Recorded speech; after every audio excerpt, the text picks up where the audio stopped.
Hello and welcome to another episode of Adventures in Movies. My name is Nathaniel and I am the movie editor at AIPT. Joining me on these ongoing adventures is the host who's live and unplugged. That is me. I am Danny. And also joining us is the host who's familiar to millions. Oh, dude, nice one. I'm Blake. Dude, I was really hoping. Clever. I was hoping that you guys would get it. Sorry, Danny, I didn't know what band you were really into, and I was gonna go with "It's Alive" by Peter Frampton. I love Peter Frampton. Actually, my dad forced me to. I actually opened like that. So how you guys doing? Second live stream ever? Yeah, we're doing good. I'm super excited and nervous. Don't be nervous. What's there to be nervous?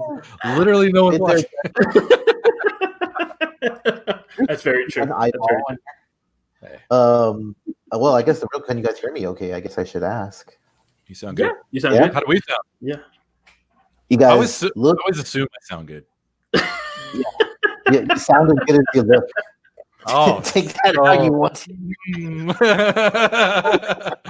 So it could be better. So big news is big. I think really big news. Mulan. It was announced by Disney. Will be coming to Disney Plus on September the 4th. If you're a subscriber, for $30. If you're not a subscriber, you have to subscribe and you pay $30. But I think this is huge news. Aside from COVID and some of the COVID related things we've seen this year, cancellations and whatnot.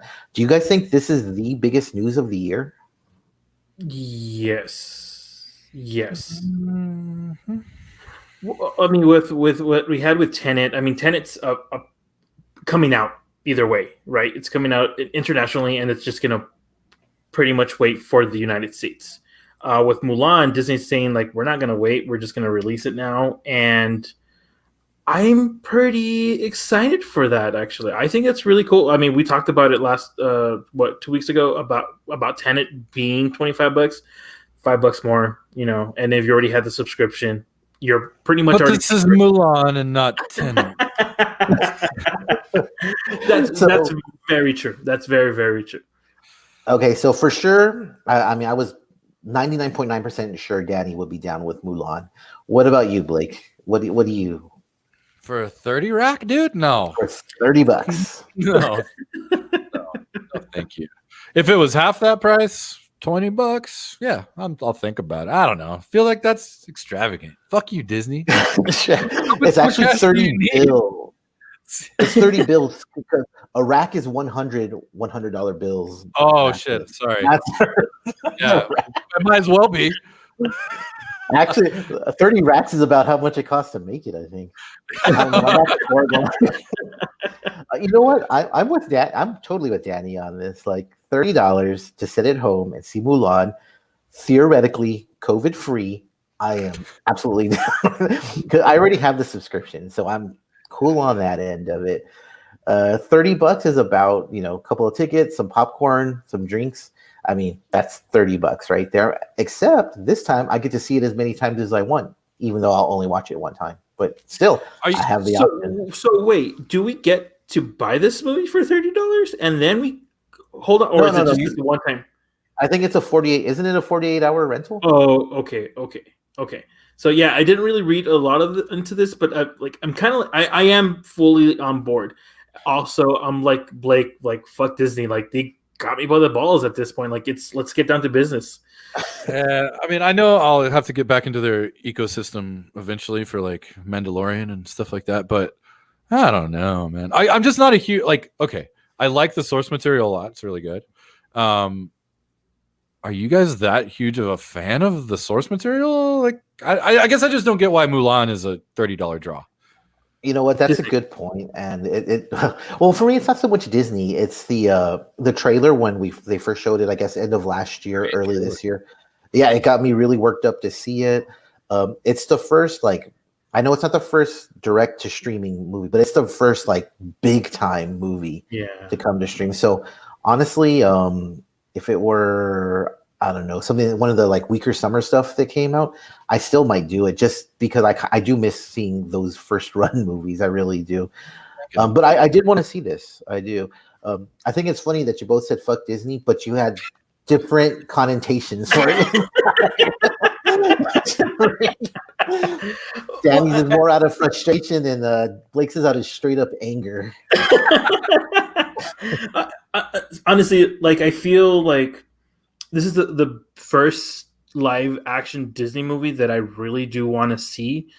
I do have some reservations about this whole food, like the whole witch stuff, sorcery stuff. Like, but to me, this is like the first hands down that I'm really excited for, and been looking forward like to it for the longest time. But yeah, I am a little bit frustrated about like how this is being handled. I think it's being handled good. It could, I don't know, like, you know, if nobody knows how to handle anything right now. Exactly. Yeah. Everybody gets a pass right now for trying to figure stuff out, but you know. Yeah, exactly. And this is a good idea. $30 is something we're talking about, like brand new fucking movies. Like give us, I guess, like big studio movies. Like that makes sense. $30. Well, you know what? That does lead into my next question. So Mulan's, I think it's kind of it's a guinea pig. It's testing the waters. What will Disney do next? Do you think if Mulan does gangbusters, which I think it will, like, do you think that opens the door for Black Widow? Because that's a huge that was, I think, going to make more money. So if Mulan does well, do you think Black Widow? Because that was supposed to come out just a few weeks after Mulan, right? You know what? I think it's going to open up the floodgates for other distributors like the Warner Brothers, like, to think, hey, well, they just released Mulan. Why don't we think of our, you know, not A+ movie, but maybe our A movies like coming out maybe for $30? Because Wonder Woman is going to be that one that's going to be like, all right, this is, if Black Widow opens up, Wonder Woman will be right after that, I think. I would have a hard time paying $30 for Wonder Woman. But no, to answer, yeah, they're tough times, man. I gotta save for a 30 rack of beer for my fridge, which is much easier to get a hold of. But so no, I would say it is going to open some doors. I think, like Danny said, for some other things. I think they're going to hold off on some of this major stuff, man. I just have a feeling about that. I've thought that from day one, and until I see something to really sway me, I will continue to feel that way. These are tough decisions for those people in charge, because I guess it's one thing to release Trolls or even Emma, like, you know, Invisible Man just a couple of weeks after. It's a whole other thing to release Wonder Woman or Black Widow, because these are going to be huge movies. They had huge budgets attached to them. Down the road, I think it'll be a regular part of what's going on with movies. But you know what I think a side of it will be is I don't know if you guys remember that movie Booksmart that came out a year or two ago. What was that one? The Good Kids, The Good Boys that just came out? Boys. Yeah. The Good Boys, that one. I think those kinds of movies, which do okay in movies, and then they do okay critically, I think those can find a good life streaming. Because Booksmart, Olivia Wilde got like rave review. I think there was an Oscar nomination for it, but I don't think it was seen by that many people. I think on streaming it would have done really, really well, because people might not have wanted to pay whatever, right, $15 to see it. Well, Netflix got Lovebirds, like, you know, that was going to be an April release, and they released it almost a month later. If they start finding homes, like I guess like on Amazon, Hulu, you know, the big three, that would make sense. But I mean, Disney has Disney Plus and WB has HBO Max. Man, the big three used to be ABC, CBS, and NBC. Yeah, I know, right? Remember? Wow, times have changed. They have changed. And then Fox came in, and you were like, "Oh, cool! I can live with four TV stations." I like the Weird Uncle. Weird Uncle Fox is cool. Anything more than that is a little self-indulgent. So it looks like we're 2-1 here with Mulan. That same week, keep in mind, Bill and Ted also is scheduled to come out. So if I have to make a decision, I'll pay $30 for that shit in my house. I'll pay $60. Absolute no-brainer there. I'm going with Bill and Ted. I mean. Well, it's Labor Day weekend, right? So every Is it? sure, I don't know. I don't know. Okay, sorry. Other holidays? No. Whatever. Let's continue. We're live. On an unrelated note, but there's way too many holidays in this country celebrating this country. I don't know if Labor Day counts, but there's Memorial Day, there's 4th of July, there's Thanksgiving, there's President's Day, enough is enough. The only reason I ever know that they exist is because the bank's closed, and it pisses me off that day. You know what? I'm going to just say this: Mexico has way too many. Like they have, I think, when in a week straight they have a Children's Day, Kids Day. They have the Day of the Teacher, and they have Cinco de Mayo all in 1 week. And so they're like gone for like. Is Cinco de Mayo like pervasive through all of Mexico? Is it? Yeah. I thought that was like more of like an Americanized St. Patrick's Day kind of thing. No, I thought it was an American thing. Also, I thought it really wasn't that big of a deal until it's like they're like I guess Memorial Weekend type of thing. Like Okay, they'll have it off. Like schools and like businesses are like completely closed. Really. Okay. Yeah. I didn't know that. I was actually talking the other day with Regina about spring break, and I think it's kind of gone down in importance because I remember back in the day on MTV they would have like a week's worth of shows from Daytona Beach. Fucking Dan Cortez was fucking super tanned out. He'd been there for a week. Ugly Kid Joe playing and yes, that's exactly what that was from. Yeah, that's what So anyway, as you guys can tell, we always talk about what you need to know, and what you need to know is like the holidays that do and don't matter anymore. But this week, wanted to talk about actors and some of the decisions they make. So earlier this week, I saw a really, really cool coming of age story called "Yes, God, Yes," starring God no, what? starring Natalia Dyer, who plays Nancy Wheeler on Stranger Things. It's about a girl a high school girl. She's 16. It's in the 90s, so she's in an AOL chat room. Remember the whole ASL thing? Yeah. She gets involved in one of those chats, and she's like innocent, has no idea. Even the answers are kind of funny because she doesn't know what anything stands for. But she begins to masturbate. She ends up going to a religious retreat. She's like there's a lot of shame involved. Finds very creative ways to masturbate many times throughout this movie. It's a really funny movie, actually. But it kind of got me to thinking, so Stranger Things, it's not family friendly per se, but it's definitely aimed at the teen crowd, for sure.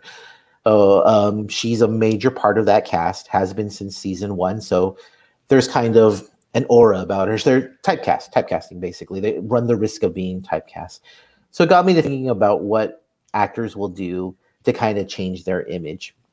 And this Yes, God, Yes movie, it's PG-13 hardest. I mean, it's not very explicit at all. So she's not it's not like Christina Aguilera in that Dirty video. It's nothing like that. But she did look filthy in that video. Grimy. She did. I really like Covered that in video. grime. Yeah, it's a great video. It's a great video. Also, Redman needed more part in that, but that's fine. Whatever. I could use less Redman, and anyway. I don't know. The Rockweiler. So, what do you guys think are the biggest changes that actors or celebrities have made in their image, or tried to make for their image? Like the hardest change, fucking Daniel Radcliffe. He's known for Harry Potter, and he stayed kind of in the weird sorcery thing for a while, but then he went completely crazy, and crazy in a good way, Guns Akimbo, where he's attached with the guns and he has to What'd you think of that? It's ridiculous. I liked it. I think because it reminded me of a video game, No More Heroes. It reminded me exactly of the third Transporter movie. Yeah, that's a good way to describe it. That kind of stupid, but fun. Yeah, it's super fun, and I feel like you're a child actor, and you're just gonna you're known as this character, and you will always be known as this character no matter what. And that's you trying to change your image. Same thing with like Elijah Wood. Like he's known as fucking Frodo for such a long time, and even though he's a child actor, like he got that part, and it's just that's him now. Even though as weird as he tries to get to. This was a really great question. It made me think of a lot of different people, but I don't think there's anybody who's changed my perspective of how I thought they were and what the kind of actor they is. Bryan Cranston has to be like, and say what you want. I know some people aren't a huge fan of Breaking Bad and all that, and like that's fine. It's not for everybody, but to go from Hal and Malcolm in the Middle, who's like this doofus Homer Simpson, can't get anything right. You fucking feel sorry for him half the time because he can't do anything right, to Walter White, who's like precision, not maniacal, but just like super driven and calculated evil, I would say at times. And what a big switch. And I don't know if that was like, okay, I'm going to do this role because I want to change my perception in Hollywood. I don't think that's what that was, but it did that. It did change it, yeah. It did, and he still goes back into comedy every once in a while too, which I think he's great. He can do anything, yeah. Which it did get me to thinking, and I think drama is like the golden egg for actors because you see a lot of comedians go. Adam Sandler, Bill Hader, Bill Hader. What's his name? Will Ferrell. They all they're stuck in this comedy space, and they try so hard to get into drama. Whereas you don't really see, and Tom Hanks is actually a successful example of it, but. You don't really see it the other way around. You don't see, I don't know who's a great. You don't see, what's his name, Daniel Day-Lewis wanting to be in the Bachelor Party remake. You know what I mean? How can I get into The Hangover? We really need to reboot that. 10 years too late. Daniel Day-Lewis, Brad Pitt, Woody Harrelson, and Matthew McConaughey. Let's roll as their guru.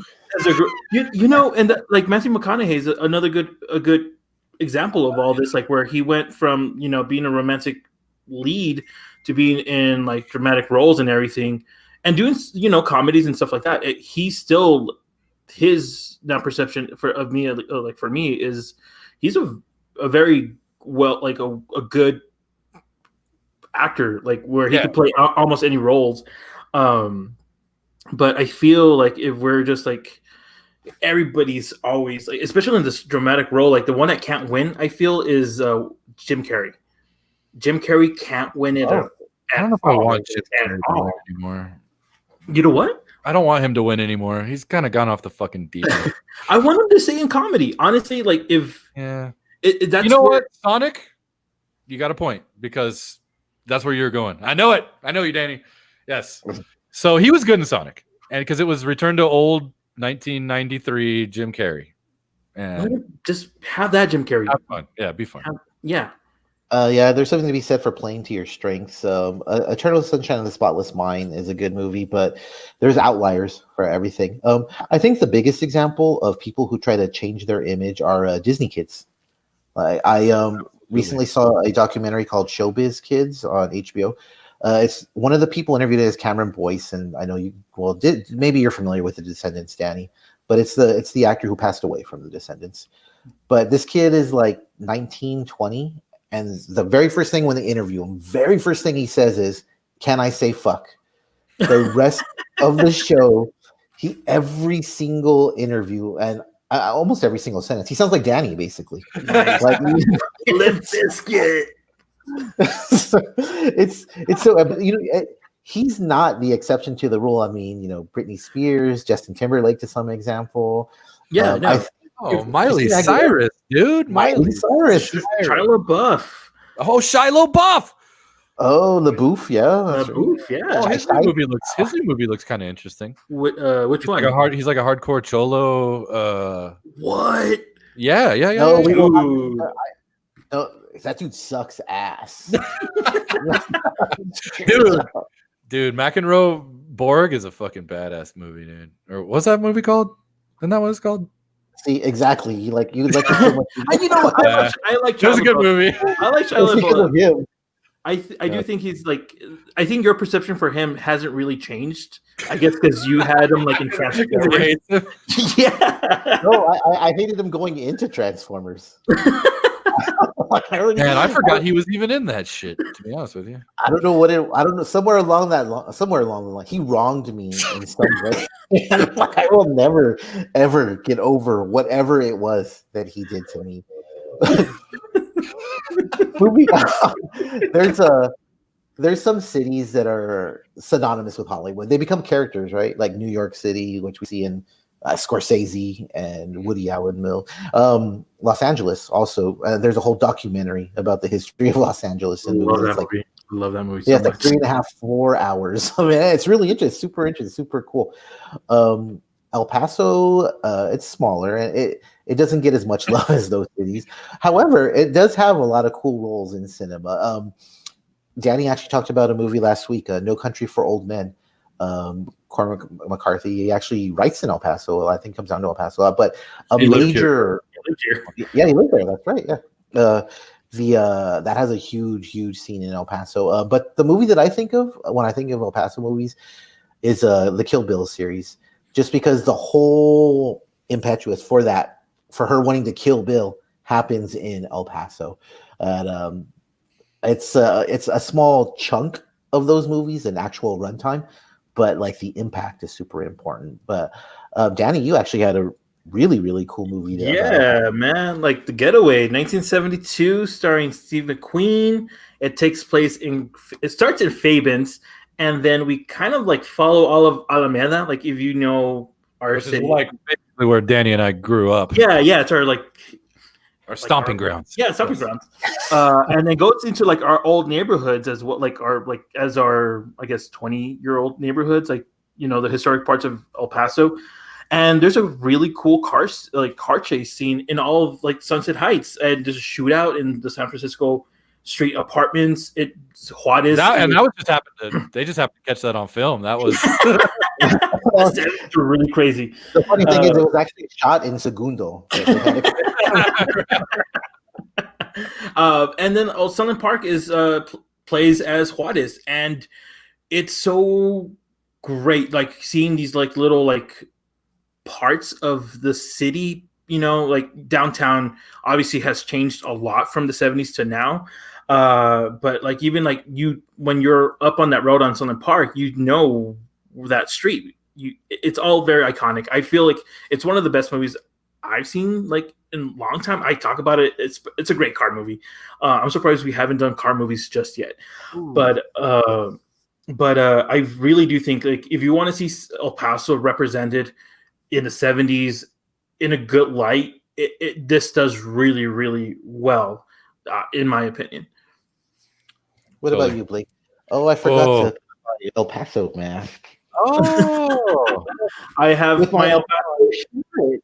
This is my El Paso shirt. Isotopes. Oh, Masa. Oh man, you guys did. Mine's about getting your fingers out of my fucking coffee. It's something that you have to be careful for in El Paso. Totally, get your fucking fingers out. Julio. So, well, my movie pick definitely Manos, The Hands of Fate. It's, I guess, goes down as maybe the worst movie ever made, but it was all shot. It's always in the top 3. Top 3, top 5 at least. I think 1969, 70, right in there. That's a terrible movie. It's about a cult leader. What's his name? Tuco? Yeah. He's like this. Yeah, the master. Torvo, not Tuco. That's Breaking Bad. But there's actually some shots from a car that like where from Clint Fabin, San Elizario, all the way to Tornillo. There's some shots all down that what they call like South Loop kind of thing, and it's very recognizable. It's kind of neat. Terrible movie. 100% worth watching. Watch the MST3K version of it's is really good. The definite edition. It's definitely it's the definite edition of the one you want to watch. But there was a show. It wasn't very popular, I guess. There was a show. Porter? No, not in Montana the Faint, but it took place in El Paso. Oh yeah, the one that's a remake of Yeah, the bridge. Oh, yeah, okay, yeah. Good actors. They filmed it like in my neighborhood I used to live in all the time. I used to like walk through their sets all the time. They'd shoo me away. Yeah, I gotta get home. Like you guys are taking up the plot. Matthew Lillard worked for the time. Yeah. But You're trying to pull a Kramer. These headphones are making me thirsty. exactly. But it was good. Good actresses and actors, and they shot it here, and so it's a pretty good glimpse at what El Paso's kind of like fictionally. Yeah. With apologies to Glory Road, because I don't think it fits the bill for this. But what do you guys think is the quintessential El Paso movie? Because there's some movies that have to have been shot in New York, like because I can't think of any movie that gives me an El Paso feel, and it's not Glory Road. For as awesome as that story is, and the movie's pretty cool, it doesn't like put me in that El Paso mood. I don't think there is. I don't think there is. I was gonna say South. If you're gonna talk like the West and Southwest, I would say Giants, like kind of the old. It's got and it's got like kind of a if you've been to Marfa, Alpine, the godforsaken desert that is from Fort Stockton to El Paso. It makes you feel like you're there, just miles and miles of miles and miles. I look forward to the day that there is a movie that's shot in El Paso or shot in New Mexico, and they say it's set in El Paso. Yeah, but it makes me feel like El Paso. I think what was it? The Mule with Clint Eastwood. Cruises substituted for El Paso. Sicario was another one where it was shot right on the border. But there's I feel like there's not a lot, and even though that we have a lot of movies that are in El Paso, the ones that do like Sicario or even like The Bridge talk about like the uber violence that there was in Juarez. But I can't really think about like, hey, like this is you want to talk about politics, watch an El Paso movie. No, it's just I can't think of anything like El Paso. El Paso is kind of it's a weird town because the border is so influential to the entire culture of the thing. But El Paso itself, the El Paso side of it, it's everybody quits. They go home at 9 p.m. The streets are empty. It's a very chill town for as big as it is, and so I would say it would be hard to kind of capture that in a film and make it interesting. I think I don't know. I'm not positive how you would do that. Did you guys ever Did you ever see Committed? With Heather Graham and Luke Wilson? Oh, I remember. I want to say that I have seen that. Yeah, I have seen that. Yeah, that one. Yeah. That one explains a little bit of of the El Paso culture, where it's just like a very like quiet town, I guess. We like to go out to eat. Go out to drink. We like to go home after all that. Yeah. It's very weird because they talked about like Juarez, and it's like it's just a stone's throw away. And I was like, yeah, that's so crazy that we're right there. We all see it in different points.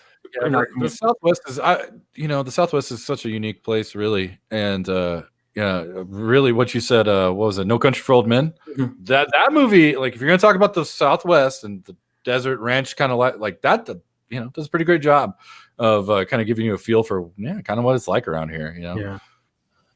Danny, I'm surprised you didn't mention your favorite, Wild at Heart.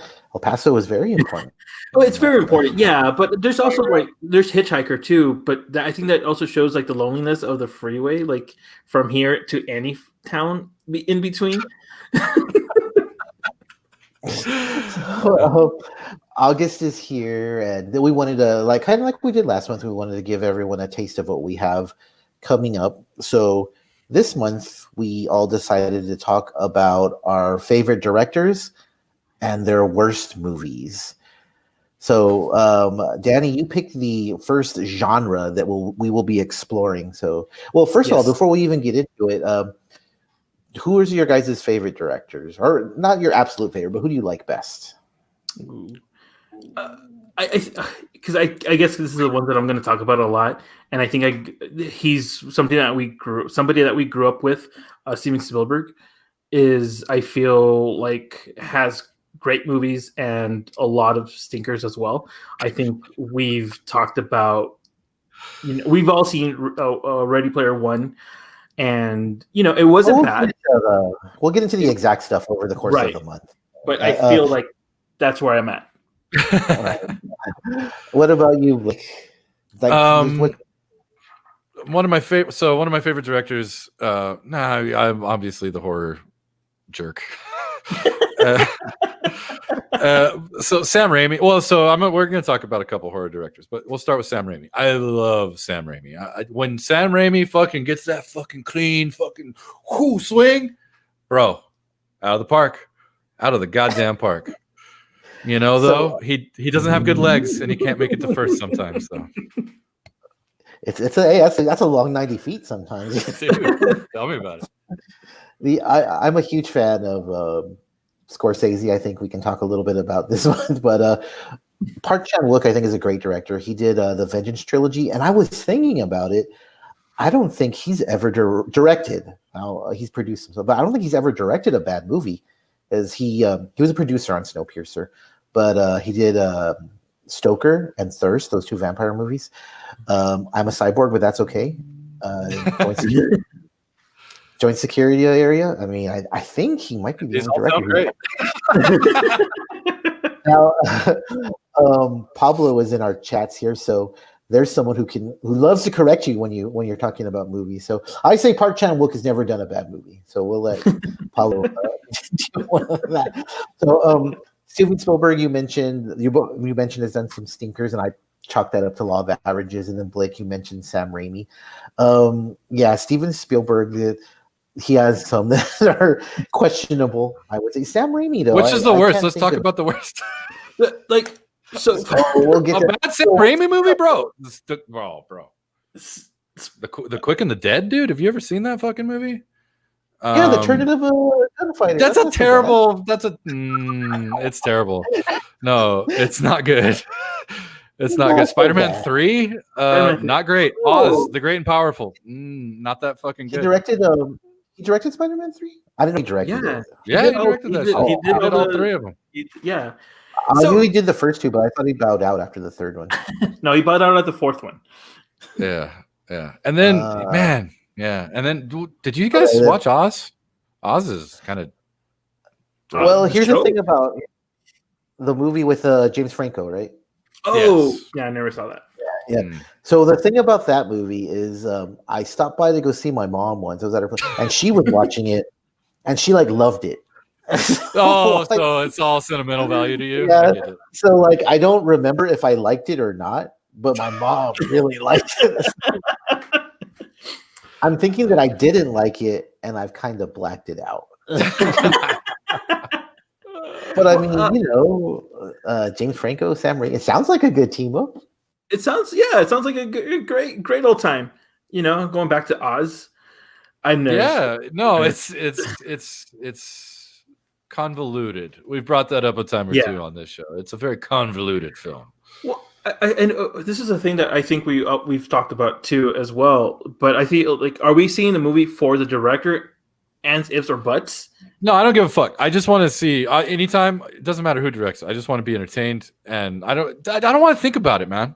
That's literally. I make this analogy with beer all the time. I don't have to think about the beer that's in my glass. If I'm drinking it, and I'm like, wow, that's really good, and I continue my conversation. That's kind of what I mean. If I'm just sitting there enjoying a movie, I'm not being like, wow, fuck, this is so Sam Raimi, fucking A. You know what I mean? That's not what I want. I know what he does. I know what I like about him. But I'm not necessarily sitting there just because, I'm expecting something out of, a particular thing. Anyway, you're expecting a good time. I'm expecting a good time. Yeah. Entertainment. Yeah, we were. My dad finally watched Django Unchained, and he's like, Tarantino. He usually does bloody movies, right? And I'm like, yeah. But I mean, he's also a good director. So. You're gonna see a good progression of character, and he's like, but it's bloody. Yeah. That's Well, interesting. in my So case, Gore throws them off. Yeah. that's funny. In my case, I am like so like throwing aside the obvious stuff. Like I'm into movies that seem to have an interesting story, and of course, if it's like an MCU thing or a Star Wars thing, it's like okay, I'm gonna go see that. It doesn't matter who's attached to it or whatever. Yeah. But the thing that pushes me over the edge, more so than the actors, is the directors. So, Yeah, you're like. right. Yeah, like if I see Cronenberg's attached to something, it might not be like a body horror type thing. It might be like a history of violence type thing, but it's Cronenberg, so I'm Right. gonna go watch it. Same thing with his son did that movie, Possessor. I was like, okay, like Brandon Cronenberg, I'm gonna go see this. So I think directors are really important. I think one of the things is, are we more forgiving of directors or of actors? Oh, I think directors. I think. yeah, we're very forgiving of directors because they can make a stinker and be like, well, okay, It was the actor's fault. yeah. I didn't say that facetiously, but that's exactly what I think. Because sometimes a director can, or an actor can write the movie, but the director has done its best. Like Judd Apatow, not the greatest director out there, but when he when he definitely zooms into that face, like he's trying to get that actor to like tear up a bit. Yeah. Those are the noticeable things. You're like, this is what I'm gonna get, Judd Apatow. Thank you. But then, there's almost like a limit, right? There's like a threshold when the actor gets enough like credibility in the game where like you don't care. You'll go see any Brad Pitt fucking movie these days. You're like, yeah, fucking Brad Pitt's it. He's gonna be good. Yeah. Like that kind of shit. Like Leo DiCaprio, same shit. Like now that we're getting like Tarantino, DiCaprio, Pitt, like, hey, we're fucking living the dream. That's a good point. But with actors, I think they have to build a body of work. Whereas with a director, I think Robert Eggers is a really good example. You're like, oh shit, the guy who did The Witch, I gotta see. Yeah, very good point. Whereas with Thomason, it's like, okay, she was good in The Witch. She's gonna be in New Mutants, and she was in Emma. Let's see what else she can do before I just start seeing everything. Yeah. So who are we fully like this for now? It's the Patterson guy, right, from Vast of Night. That's our new guy. Yes. He made one thing. He was a genius. Now everything's gonna be genius. Yeah, exactly. And then Isn't that right, Pablo? There's also the kid that did the Evil Dead remake. He also did like a really Fede Alvarez. yeah. He also did Don't Breathe, or that one, and that one. I did. There we go. So we weren't as forgiving as that one. We were expecting these great, but we all saw it. I saw it first week. I saw it opening week with Pablo. Ironically, I actually went and saw it the first weekend it came out, and he does a lot of cool things. It's a really cool story. It's scary. It's very scary, but it kind of loses its way, and pretty quickly too. I thought blind guys ain't scary to me, bro. Hey, turkey baster. That turkey baster. That was okay. That was a turkey baster in any scenario is scary to me. Blind guy who was special ops or something, right? Yeah, I don't know. He wasn't just some regular. Like we're all blind here in a sense. So he wasn't like one of us. No. So do you guys we covered the Oscars this year, and I think we did a very good job of not only covering but predicting how things would go. So nailed if a director, $30, here we are. If a director is either nominated for an Oscar, or if they go just straight out win an Oscar, is that one of those things where you're like, okay, I'm gonna constantly be checking out this guy's stuff or this person's stuff? Not really. I don't think so. Not really. I don't. Go ahead. Yeah, I don't go for obviously it's going to be more like a pedigree now type of thing, but it's not like I'm like, oh, this guy won an Oscar, but we've been following this guy's career or girl's career for a while, Who's the Parasite guy? Director? I can't pronounce it. Fuck. Because I have Park Chan-wook on my No, that's what I had to ask, because that's all that's on my fucking brain right now. And they're both Snowpiercers. Bong Joon-ho. Yes, Bong. Yeah, Fucking Bong, Bong. yeah. How could I forget? Take a hit from the Bong. Another a great director with Oscar cred. Yes. But so I think we talked about it a while back. I just liked he had a great track record. I was a fan of his. I loved Parasite. And so I was just rooting for him. That wouldn't have changed a fucking thing about how I thought about the guy going forward had he lost that Oscar. Had that Oscar gone to, his multiple Oscars, had they gone to other people, I would have been just as excited for his next project had he not. No, absolutely. Before the Oscar stuff, when I heard about Parasite and I read about it, and I was like, okay, I don't know what this is going to be about, but I mean, it's this guy. Like, I gotta. I mean, this is the guy who did Memories of Murder and Snowpiercer. Like, I gotta see this stuff. One of the other things that we're going to touch on this week, so we're going to do action movies. We're going to do, and just because you win a director, it doesn't absolve you from making bad movies. So we'll get into Oscar-winning and Oscar-contending directors that have done some bad movies. But we're going to end the month with a little bit of potpourri. Blake, you touched on horror, and horror is going to be such a fun and easy genre. Oh, bro. Just rom. It's going to be so easy. But there's the funny thing with horror is that there's going to be good directors that have their worst movie, but those worst movies may well end up being some of their best work. Some of their most entertaining work. It might work out like that, but sure. I would like to touch on sci-fi. I didn't want to do a whole week on it because we've done a lot of sci-fi stuff over the course of the year and a half we've been doing this. But I think there's a lot of directors who have dabbled in sci-fi, whether it's full-on movies or there's so many anthologies where sci-fi is involved that I'm sure we can mine some pretty fertile ground there. Mm-hmm. Romantic comedies. Oh. The spectrum is so wide on this, and I just feel like you have the romantic comedies, you have just comedies in general, where not everything hits. Maybe you have Harold Ramis, who did Groundhog Day, and then you have what's that one with Year One? No, Stripes is good. I like Stripes. Stripes is a classic. Everyone likes Stripes. Absolutely. Year One, I think it's called Year One. I think. Were you talking about with Jack Black and the kid who looks like that other guy?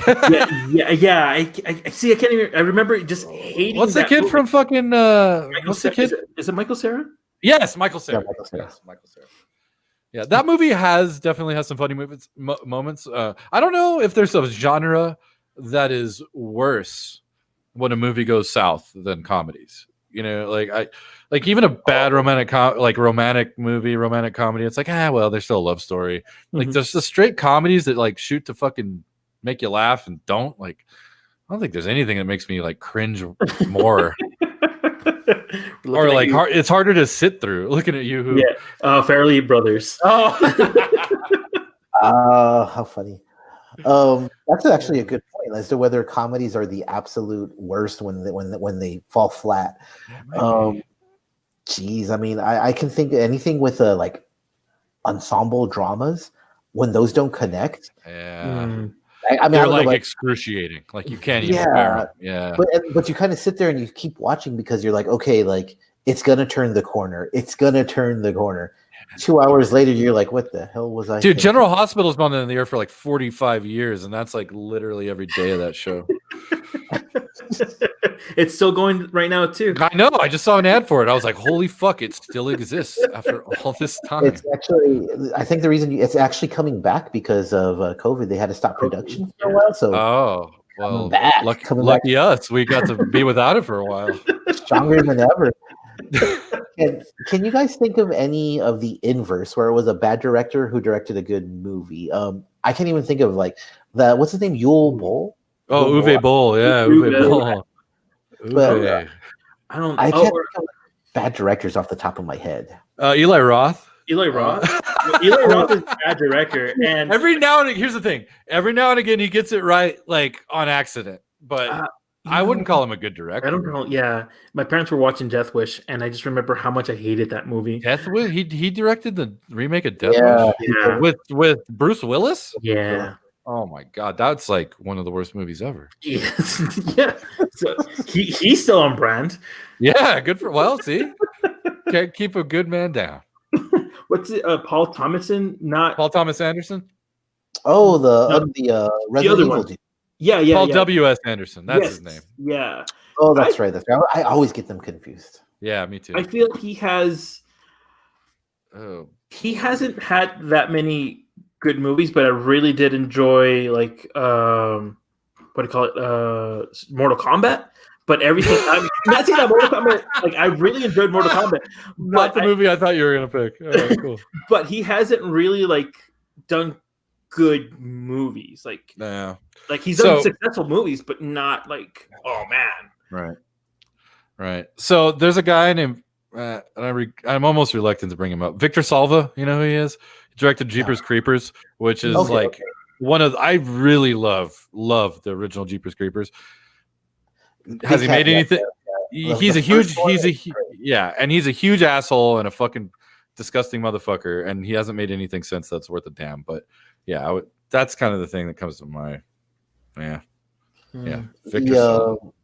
I guess the popular one to pick on when it comes to bad directors is Michael Bay. I think it's more. Yeah. It's. I mean, he can't direct a fight scene. We know that for sure. I'm trying to think. Is there at least a decent Michael Bay movie? I'm gonna look him up. I'm on IMDb right now. A decent Michael Bay movie, and enjoy it. One that you personally enjoyed. Did he do the Bad Boy movies and the? No, he did a couple of good movies. Danny, be careful here. Hold on. That I enjoyed. I'm sorry. Because I'm on his Wikipedia right now. So The Rock. I've enjoyed The Rock. The Rock is really good. Armageddon. The Rock with Nicolas Cage? Armageddon is not good. Oh, I enjoy that movie so much. I enjoyed it so much. Don't want to close my eyes. No, The Rock is cool. I didn't know he directed that. He directed The Rock. Is that one of his first movies? It has to be one of his first. Bad Boys is his first, and I think. Oh no, his first major production looks like Bad Boys. I really enjoyed it. The Rock he started at the top. He gave up at some point. Is what I've learned. Oh my god, he did Pearl Harbor. I forgot about that. Oh, that's a bad one. That's a really bad one. This is fun. Let's just keep talking shit. Also, The Island was really bad. Is that with Leonardo DiCaprio or no, the Ewan McGregor and Scarlett Johansson? Oh yes, that one. Cool premise, kind of. Yeah, but all right, whatever. Yeah, I did see it and I did not enjoy it. Eat shit in your mansion, Michael Bay. Tony Scott. That's what she said. Yeah, Tony Scott. Oh man, now that I'm searching, this is going to be a terrible. Oh, Tony Scott. Oh, he's done nothing but bad things, Pablo. I don't know what you're talking about. I don't know. Top Gun, man. Top Gun, which just recently came to Hulu, I believe, because it's all over their banner space. So that's got to be because the new one's coming out, right? That's like or was supposed to come out. Yeah. Days of Thunder. Oh, he did True Romance. True Romance is really good. True Romance, produced by Quentin Tarantino. Written by, I think, too. Yeah, I believe that's his first script ever. Oh, never mind. But he did Beverly Hills Cop 2 also. Fucking no way. Tony Scott's the man. Oh.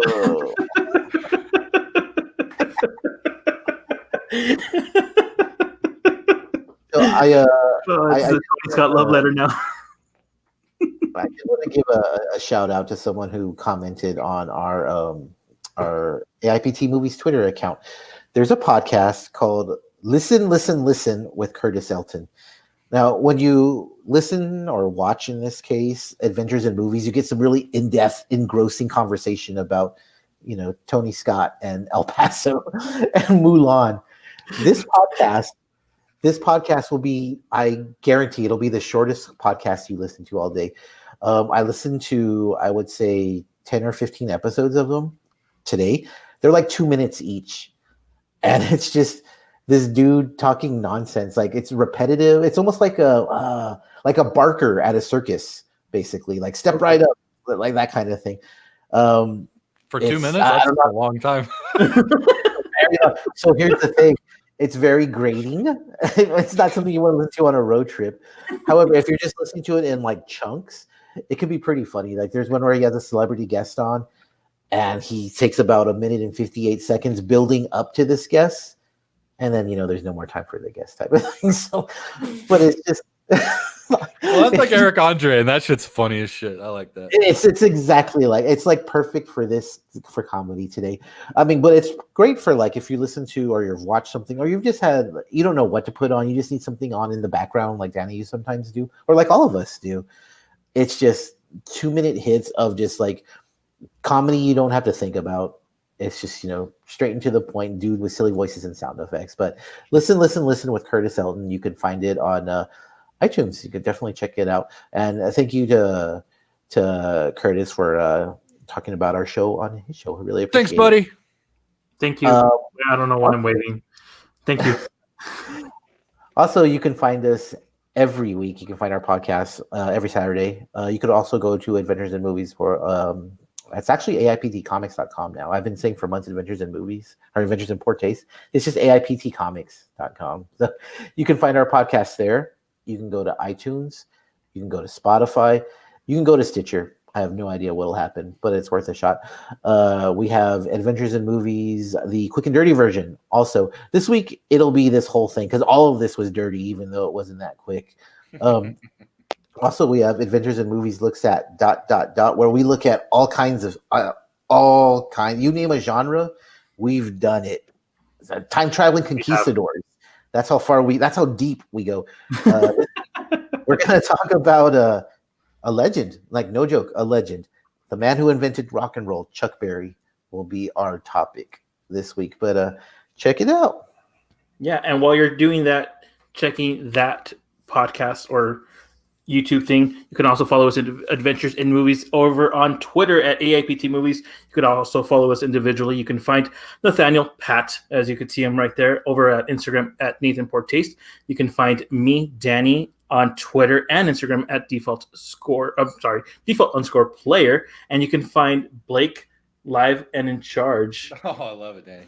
Over at 48 Horror. Damn, you did it, dude. I got the easy one. I always got the easy. That was great. Good job. Next week, tune in, listen in. Bad movies, good directors, bad movies. We're gonna do it all. I guarantee you, we're gonna cover it all. So please tune in for that. You hear the dog, right? That's not my dog. It's my dog. That's my dog. That's our cue. We will talk to you next week. El Paso Strong. Bow wow wow. Adios, everyone. Stay safe. We're still